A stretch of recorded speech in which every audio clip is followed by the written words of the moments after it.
They will talk about how to fix or how to solve home page on AliExpress. To know how to fix or how to solve home page on AliExpress app, should just go to settings. Here you can click on apps, default apps, app settings. Then you will enter to the window or to the app of AliExpress. Then you can go to first stop and you can click OK. Then you will enter to the window of storage. Here you can click clear cache. Don't click clear data because that can cause you errors on your app or can delete your app. Then you can turn off your Wi-Fi and you can turn on your Wi-Fi again.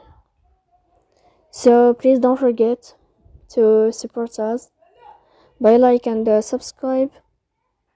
See you next time in another video, and thank you for your attention.